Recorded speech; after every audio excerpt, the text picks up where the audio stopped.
గుంటూరు జిల్లా Nallapadu police station దగ్గర ఉద్రిక్తత చోటు చేసుకుంది. టీడీపీ వైసీపీ మధ్య ఘర్షణ జరిగింది. వైసీపీ ప్రతిపాడు అభ్యర్థి బలసాని కిరణ్ వాలంటీర్లతో సమావేశమయ్యారు. ఈ విషయం తెలిసి ప్రతిపాడు టీడీపీ అభ్యర్థి రామాంజనేయులు అనుచరులతో కలిసి అక్కడికి చేరుకున్నారు. సమావేశాన్ని అడ్డుకునేందుకు వచ్చారంటూ రామాంజనేయులు వాహనంపై వైసీపీ శ్రేణులు దాడి చేశారు.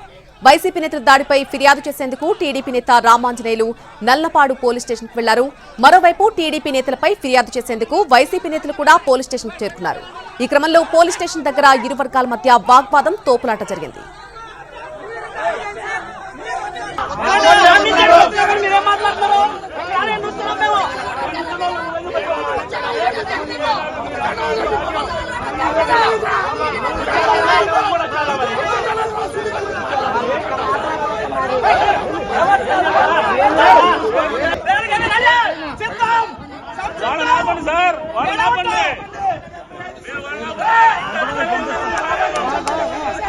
గుంటూరు జిల్లా నల్లపాడు పోలీస్ స్టేషన్ దగ్గర చోటు చేసుకున్న ఉద్రిక్త పరిస్థితులు. టీడీపీ వైసీపీ మధ్య ఘర్షణ జరిగింది.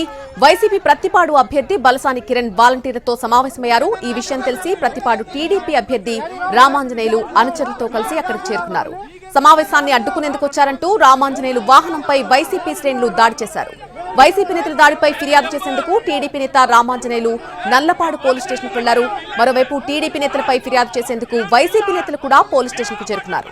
ఈ క్రమంలో పోలీస్ స్టేషన్ దగ్గర కూడా ఇరు వర్గాల మధ్య వాగ్వాదం, తోపులాట జరిగింది.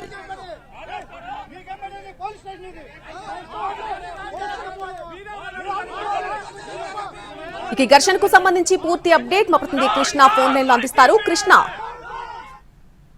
Thank you Nalini. ఈ రోజు నల్లపాడు రూరల్ ప్రాంతంలో ఈ హడావుడి జరిగింది. అయితే ప్రతిపాడు నియోజకవర్గానికి సంబంధించి వైసీపీ కార్యాలయంలో వాలంటీర్స్ తో భేటీ అయ్యారు. వాలంటీర్స్ తో సమావేశం నిర్వహించి వైసీపీకి అనుకూలంగా కార్యక్రమాలు నిర్వహిస్తున్నారనేటువంటి ఆరోపణలు టీడీపీ చేసింది. ఈ నేపథ్యంలోనే మాట పెరిగి చివరికి అవి టీడీపీ అభ్యర్థి కారు ధ్వంసం చేసేంత వరకు వెళ్ళాయి. కేవలం ప్రభుత్వానికి సంబంధించినటువంటి కార్యక్రమాలు ఏమేమి నిర్వహించారు, ఎంతవరకు ఇచ్చారు, ఎవరెవరు బెనిఫిషియరీస్ ఉన్నారని చెప్పిన లిస్ట్ తీసుకునే క్రమంలోనే వాలంటీర్స్ ని పిలిపించారు. కానీ మిగతా అంశాల గురించి పిలిపించలేదు. కానీ టీడీపీ కావాలని రాద్ధాంతం చేసింది అనేది వైసీపీ చేసినటువంటి ఆరోపణ. ఈ ఆరోపణల నేపథ్యంలోనే చివరకు ఒకరిపై ఒకరు పోలీస్ స్టేషన్ లో కేసు నమోదు చేసుకోవడానికి, ఫిర్యాదు చేసుకోవడానికి వెళ్లారు.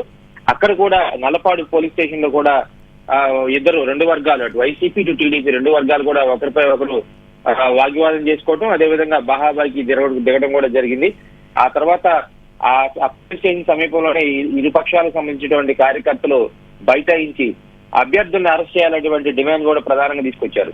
మొత్తంగా ఎలక్షన్ హడావుడి అయితే ప్రారంభమైంది. మరో పక్కన సత్తెనపల్లిలో కూడా ఇదే తరహా వ్యవహారం జరిగింది.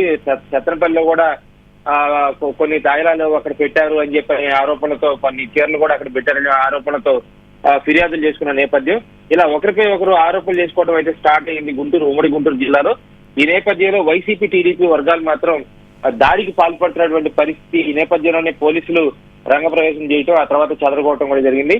జరుగుతున్నటువంటి హడావుడిని మాత్రం ఎన్నికల కమిషన్ కు సంబంధించినటువంటి అధికారులు నిశ్చితంగా పరిశీలిస్తున్నారు. నల్లి, అయితే ప్రస్తుతం అక్కడ ఎలా ఉంది కృష్ణ? ఘర్షణ పరిస్థితులు సద్దుమణిగాయా?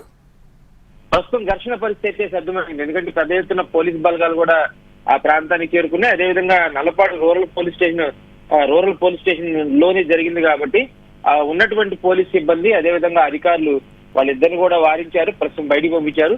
కానీ జరుగుతున్నటువంటి పరిస్థితులు చూస్తే చినికి గాలివానం మారుతుందా, లేదంటే ఎవరి దారిన వాళ్ళు వెళ్ళిపోతారనేటువంటి సందిగ్ధత అయితే ఉంది. ప్రస్తుతానికైతే ఘర్షణ వాతావరణం లేదు. ఇరు వర్గాలని చెదరగొట్టి బయటికి అయితే పంపించేశారు. తర్వాత దాని మీద నిఘా కూడా ఉంచుతామనేది పోలీస్ అధికారులు చెప్తున్నారు. Right Krishna, thanks for the update.